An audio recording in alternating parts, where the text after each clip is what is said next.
Chapter 1. Introduction to Control Valves. Next, we turn to control valve basics. I'd like to introduce what a control valve is. A process plant is not a single piece of equipment, but a structure where hundreds or even thousands of control loops are connected like a network to produce products. Each control loop is designed to keep important process variables, such as pressure, flow, level, and temperature, within the required operating range to ensure the quality of the end product. However, every loop is subject to disturbances generated internally, as well as disturbances coming from other loops connected in the network. Because these load disturbances negatively affect the process variable, sensors and transmitters constantly collect information about the current value of the process variable and its relationship to the desired set point. The information collected by the sensors is sent to a controller, which decides what must be done to return the process variable to its proper state after a load disturbance occurs, based on a defined algorithm. Once the process of measuring, comparing, and calculating is complete, a final control element is needed to physically implement that strategy. The most common final control element in the process control industry is the control valve. A control valve directly manipulates flowing fluids such as gas, steam, water, or chemical compounds to compensate for load disturbances and keep the regulated process variable as close as possible to the desired set point. One point to note is that when many people simply say valve or control valve, they are often actually referring to the entire control valve assembly. I will now introduce the components that make up a control valve assembly. An assembly is not a single part, but a combination of several components. First, there is the valve body, which serves as the passage for the fluid and the pressure boundary, and inside it are the internal trim parts that actually regulate the flow. An actuator is then combined to provide the motive power necessary to open and close the valve, and various additional accessories are mounted to this. The accessories mentioned earlier include positioners, transducers, supply pressure regulators, manual operators, snubbers, and limit switches. Each of these is covered in detail in other chapters of this handbook. Whether you call it a valve, a control valve, or a control valve assembly, what is more important than the name itself is recognizing that the control valve is a critical part of the control loop. However, it is not accurate to conclude that the control valve is the most important part of the loop. It is useful to think of a control loop as an instrumentation chain.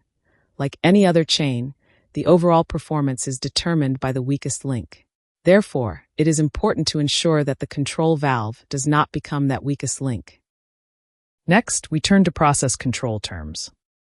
Now, I will introduce the definitions for process control, sliding stem control valves, rotary shaft control valves, and other terminology regarding control valve functions and characteristics. Definitions marked with an asterisk are quoted with permission from ISA's control valve terminology, standard S75.05. First, an accessory is a device mounted on the actuator to complement its function and make it a complete operating unit. Examples include positioners, supply pressure regulators, solenoids, and limit switches.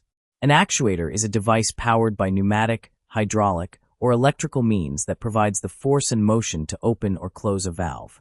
Finally, an actuator assembly refers to the actuator combined with all relevant accessories to form a single complete operating unit. I'll introduce a few key terms in process control. Backlash is a form of dead band that refers to the phenomenon where a temporary discontinuity occurs between the input and output of a device when the input direction changes. Looseness or play in mechanical connections is a typical example. Next, valve capacity refers to the flow rate through a valve under stated conditions.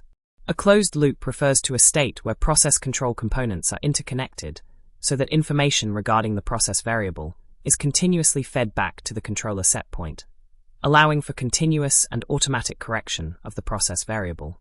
Lastly, a controller is a device that automatically regulates a controlled variable according to a defined algorithm. It takes information about the status of the process variable as input and then sends an appropriate output signal to the final control element. I'd like to introduce some control valve terminology, specifically the control loop, control range, and dead band. First, control loop is used interchangeably with closed loop. The control range refers to the range of valve travel over which the installed gain can be maintained between 0.5 and 2.0. since stable control becomes difficult if the gain falls outside this range. The control range essentially defines the operating interval where the valve is effectively controlled. Next, the term control valve is actually a shorthand for the control valve assembly. This assembly includes all components normally mounted on the valve, such as the valve body and actuator, as well as the positioner, air sets, transducers, and limit switches. Finally, deadband refers to the range through which an input signal can vary immediately after a change in direction without initiating an observable change in the output. This is a general phenomenon that can occur in any device, not just valves. To accurately define deadband, we must first determine what constitutes the input and output. In the case of a valve assembly, as shown in Figure 1.1, the input is the controller output, or CO, and the output is the process variable, or PV. When measuring deadband, the input and output variables must be clearly identified, and tests must be conducted under fully loaded conditions. The value is typically expressed as a percentage of the input span. Dead time is the time interval, denoted as TD, in which no response from the system is detected following a small step input, usually between 0.25% and 5%. It is measured from the moment the step input is initiated to the first detectable response of the system being tested. Dead time can apply to a single valve assembly or to the entire process. For more details, please refer to the T63 section. Lastly, the disc is a valve trim element used to modulate the flow rate via linear or rotary motion. It is also referred to as a valve plug or closure member. This represents the deadband region in process control, where changes in the input signal do not affect the output. Now, let's discuss the equal percentage characteristic and the final control element. The equal percentage characteristic is an inherent flow characteristic where, for equal increments of rated travel, the flow coefficient CV changes by an equal percentage in each interval. You can see this curve in Figure 1.2. Next, the final control element is the device that actually implements the control strategy determined by the controller output. While this role can be filled by a damper, a variable speed drive pump, or an on-off switching device, the most common final control element in the process control industry is the control valve assembly. The control valve manipulates fluids such as gases, steam, water, or chemical compounds to compensate for load disturbances and keep the regulated process variable as close as possible to the desired set point. This is an inherent characteristic graph showing the change in flow according to the valve travel. Here, I'll introduce the concepts of first-order systems and friction. First order refers to a term describing the dynamic relationship between the input and output of a device, specifically referring to a system with only one energy storage element. Such systems are characterized by an exponential response during transient states. Next, friction is the force that opposes the relative motion between two surfaces in contact. The magnitude of the friction force depends on the normal force pressing the two surfaces together and the inherent nature of the surfaces. Friction is divided into two types.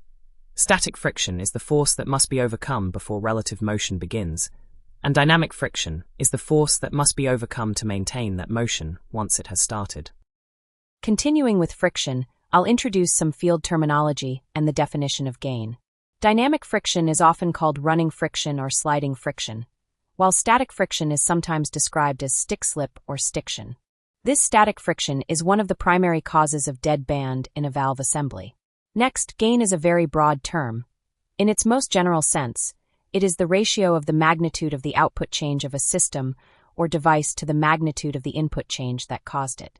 Gain is also divided into static gain and dynamic gain. Static gain is the relationship between input and output when the system is in a steady state, serving as an indicator of how easily an input can initiate a change in the output. Now I'd like to introduce dynamic gain, hysteresis, and inherent characteristics. Unlike the static gain we saw earlier, dynamic gain refers to the gain relationship between input and output when the system is in a state of movement or flux. Dynamic gain varies depending on the frequency of the input, which is the rate of change, and the term sensitivity is sometimes used to refer to static gain. Hysteresis is the maximum difference in output value for any single input value during a calibration cycle, excluding errors due to dead band. Inherent characteristic refers to the relationship between the flow coefficient and the travel of the closure member, or disc, as it moves from the closed position to rated travel, while maintaining a constant pressure drop across the valve. Typically, this characteristic is plotted on a curve where the horizontal axis is percent travel and the vertical axis is percent flow or CV, as you can see in Figure 1-2. Since valve flow depends on both valve travel and the pressure drop across the valve, conducting characteristic tests at a constant pressure drop allows us to compare different valve characteristic designs on a consistent basis. Representative characteristics measured this way include linear, equal percentage, and quick opening, which are summarized in Figure 1-2. Inherent valve gain is defined as the magnitude ratio of the change in flow to the change in valve travel under conditions of constant pressure drop. This value is a characteristic inherent to the valve design itself, and is equal to the slope of the inherent characteristic curve at any travel point. Ultimately, inherent valve gain becomes a function of valve travel. Installed characteristic refers to the relationship between flow rate and the travel of the closure member, or disc, when the valve is in an actual process and is influenced by varying process conditions that change the pressure drop. How this characteristic is determined is covered in detail in the valve type and characterization section of Chapter 2. Installed valve gain is the magnitude ratio of the change in flow to the change in valve travel under actual process conditions.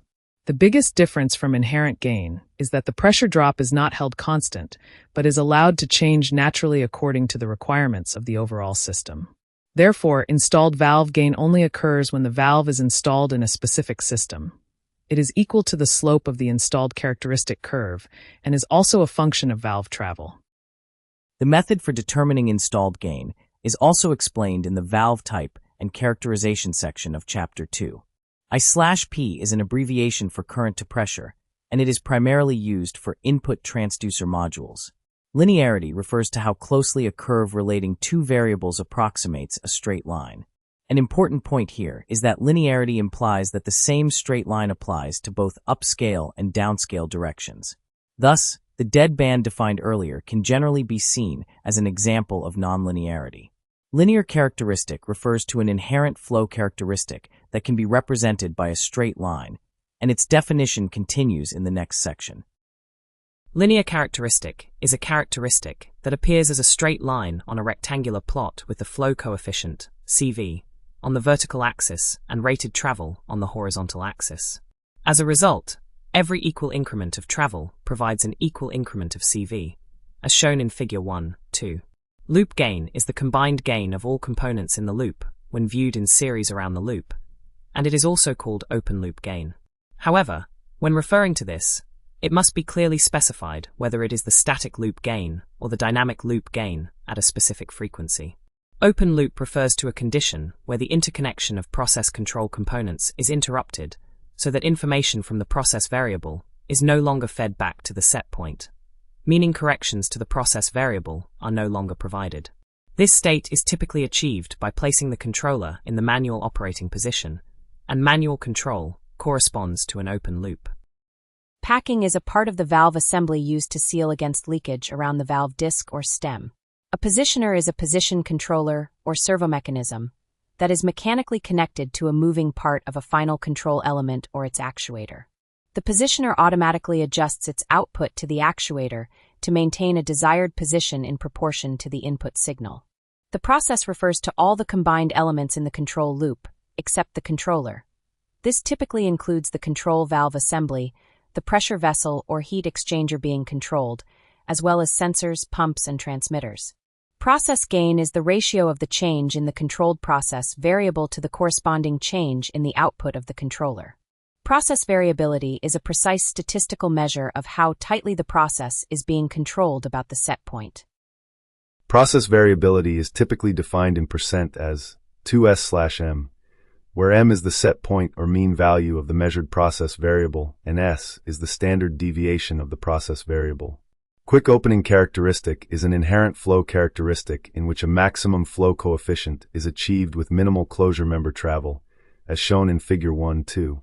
A relay is a device that acts as a power amplifier. It takes an electrical, pneumatic, or mechanical input signal and produces an output of a large volume flow of air or hydraulic fluid to the actuator. This relay can be an internal component of the positioner or a separate valve accessory.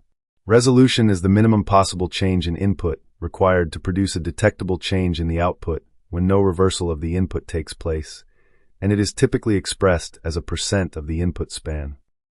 First, I'd like to introduce response time. Response time is measured by a parameter that includes both dead time and the time constant, and when applied to the valve, it includes the entire valve assembly.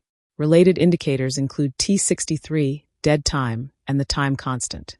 Next, a second-order system refers to a device that has two energy storage elements capable of transferring kinetic and potential energy back and forth between themselves. Because of these two elements, there is a possibility of oscillatory behavior and overshoot. A sensor is a device that senses the value of the process variable and provides a corresponding output signal to a transmitter. It can be an integral part of the transmitter or a separate component. The set point is a reference value representing the desired value of the process variable being controlled. Shaft windup is a phenomenon where one end of a valve shaft turns while the other does not. This typically occurs in rotary-style valves where the actuator is connected to the valve closure member by a relatively long shaft. While seal friction in the valve holds one end of the shaft in place, rotation of the shaft at the actuator end is absorbed by twisting of the shaft until the actuator input transmits enough force to overcome the friction. Sizing is a systematic procedure designed to ensure the correct valve capacity for a set of specified process conditions, and for stiction, please refer to the previously discussed friction section. T63 is a measure of device response, typically measured by applying a small step input of 63 to 1% to the system. T63 is measured from the time the step input is initiated to the time when the system output reaches 63% of the final steady-state value, and it is defined as the combined total of the system dead time, TD, and the system time constant, T. The time constant is a time parameter that normally applies to a first-order element. It is the time interval from the first detectable response of the system to a small step input, usually 0.25% to 5%, until the system output reaches 63% of its final steady-state value. It is designated as tau for an open-loop process and lambda for a closed-loop system. A transmitter is a device that senses the value of the process variable and transmits a corresponding signal to the controller, which then compares it with the set point. Next, we turn to sliding stem valves. Travel is the distance the closure member moves from the closed position to an intermediate or rated full open position. A travel indicator is a pointer and scale used to externally show the position of the closure member, typically in units of opening % of travel or degrees of rotation. Trim refers to the internal components of a valve that modulate the flow of the controlled fluid. A volume booster is a name for a standalone relay, called a booster because it boosts or amplifies the volume of air supplied to the actuator. The following sliding stem control valve terminology applies to the physical and operating characteristics of standard sliding stem valves equipped with diaphragm or piston actuators. Some of the sliding stem valve terms, particularly those pertaining to actuators, also apply to rotary shaft control valves. Many of the definitions presented here follow the ISA S75.05 standard for control valve terminology, although other popular terms are also included. Component part names are labeled in figures 1, 3 through 1 to 6. Subsequent sections define specific rotary shaft valve terminology, control valve functions and characteristics terminology, and other process control terminology. An actuator spring is a spring, or group of springs, enclosed in the yoke or actuator casing that moves the actuator stem in a direction opposite to that created by diaphragm pressure. The actuator stem is the part that connects the actuator to the valve stem. This shows the major components of typical sliding stem control valve assemblies. This is the structure of an extension bonnet, designed for insulation and protection. This is a detailed view of an extension bonnet, which ensures distance between the valve body and the actuator. This drawing shows the major components located above the actuator in a sliding stem control valve. The actuator stem is the part that transmits the force and motion generated by the actuator to the valve stem, and the stem connector physically links the two. The spring seat holds the spring in place and provides a flat surface for the spring adjuster, which is used to adjust the spring compression. The yoke is the skeletal structure that firmly couples the actuator power section to the valve body. The travel indicator and indicator scale allow the position of the closure member to be read externally in % of travel or degrees of rotation. The drawing identification code is W0363-1. This drawing represents an air-to-open valve assembly. In this configuration, the valve opens further as the air pressure supplied to the diaphragm increases. The position of the closure member is determined as the air pressure overcomes the force of the spring. Therefore, if the supply air is lost, only the spring force remains, returning the valve to the closed position, which is a behavior frequently used for safety. The drawing identification code is W8486-3. Figure 1.3 shows the major body components of a sliding stem control valve assembly. The valve body assembly serves as the main pressure boundary of the valve and supports the piping connections, fluid passage, seat surface, and closure member. The type shown here is a push-down-to-close structure, where the valve closes as the stem moves downward. The seat ring is the surface where the closure member makes contact to form a shutoff and is part of the flow control orifice. The cage surrounds the closure member to determine the flow characteristic, while simultaneously providing stability, guidance, balance, and alignment, and aiding in the assembly of other trim parts. The bonnet gasket, cage gasket, and spiral wound gasket are sealing elements that prevent leakage at each joint. The drawing identification code is W0989. This section covers reverse-acting diaphragm actuators and two types of bonnets. Figure 1 shows a reverse-acting diaphragm actuator, where the actuator stem moves inward as diaphragm pressure increases. The extension bonnet in Figure 1.5 is a structure that increases the distance between the packing box and the bonnet flange to accommodate high or low temperature service. The bellows seal bonnet in Figure 1.6 uses bellows to prevent leakage around the closure member stem. Regarding the terminology defined here, the actuator stem is the part that transmits the motion and force of the actuator to the valve, and the actuator stem extension, shown in Figure 1.7, is an extension used to transmit piston motion to the positioner. Finally, actuator stem force refers to the net force from an actuator available for the actual positioning of the valve plug. This section contains definitions for piston actuators, angle valves, and bonnets. Figure 1.7 shows a double-acting piston actuator with a bias spring, a structure where the piston moves within the cylinder to transmit force to the stem. An angle valve is a design where one port is collinear with the valve stem or actuator, and the other port is positioned at a right angle to the stem. A bellows seal bonnet is a bonnet that uses a bellows to prevent leakage around the closure member stem. The bonnet itself is the part that houses the packing box and stem seal and guides the stem. It provides the principal opening to the body cavity for internal part assembly or can be integral with the valve body. It also serves to attach the actuator to the valve body. Typical bonnets are joined via bolts, threads, welding, pressure seals, or are integral with the body. This is the structure of a typical double-acting piston actuator equipped with a bias spring to maintain equilibrium. There is something to be careful about when using the term bonnet. In practice, even if it's called a bonnet, it often refers to the packing components included within it. To accurately refer to the entire group of parts, including the packing components, it is correct to call it the bonnet assembly. Therefore, it is necessary to distinguish whether you are referring to the bonnet as a single part or as an assembly that includes the packing.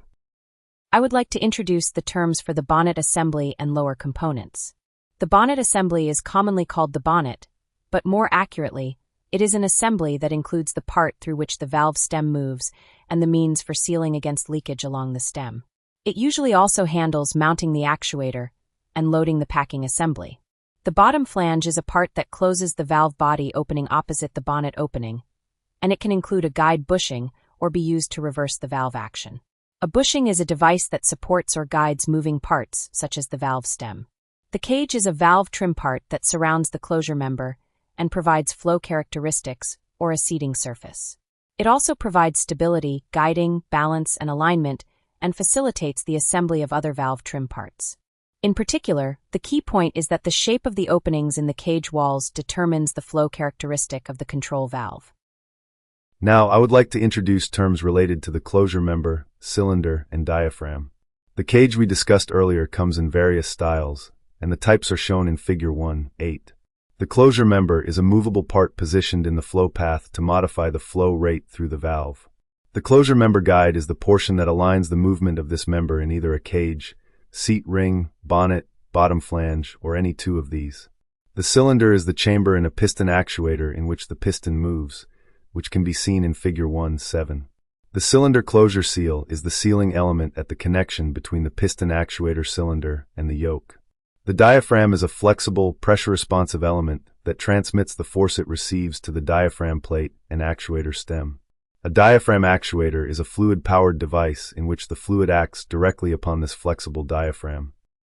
These are the various cage shapes according to flow characteristics used in globe-style valve bodies. This is the detailed design of characterized cages for globe valves that determine the flow control characteristics. This shows the change in flow characteristics of a globe valve according to the arrangement and size of the cage holes. I would like to introduce the diaphragm case, direct actuator, and globe valve. The diaphragm case is a housing consisting of top and bottom sections, used to support the diaphragm and establish one or two pressure chambers. The diaphragm plate is a plate concentric with the diaphragm, used to transmit force to the actuator stem. A direct actuator is a type where the actuator stem extends as the diaphragm pressure increases. An extension bonnet is a bonnet that increases the distance between the packing box and bonnet flange to accommodate high or low temperature service. A globe valve is characterized by a body with a globular-shaped cavity around the port region, featuring a linear motion closure member and one or more ports. Meanwhile, the forms of characterized cages for globe bodies are shown in Figure 1.8. I would like to introduce the detailed classifications of globe valves and valve body terms. Globe valves are divided into several types. Two-way single-ported and two-way double-ported are shown in Figure 1.9, angle style in Figure 1.10, and three-way in Figure 1.11. Additionally, unbalanced cage guided is shown in Figure 1.3, and balanced cage guided is shown in Figure 1.12. The lower valve body is a half housing for internal parts with one flow connection. In split valve constructions, the seat ring is clamped and fixed between the upper body and lower body. An offset valve is a structure where the inlet and outlet line connections are on different planes, but face each other 180 degrees opposite. The packing box assembly is part of the bonnet assembly used to seal against leakage around the closure member stem. This is the structure of a reverse double-ported globe-style valve body, designed with the fluid flow direction reversed. This is the appearance of a flanged angle-style control valve body. This is the structure of a three-way valve applying a balanced plug to resolve pressure imbalance. This is the internal mechanism of a three-way valve that offsets fluid pressure using a balanced plug.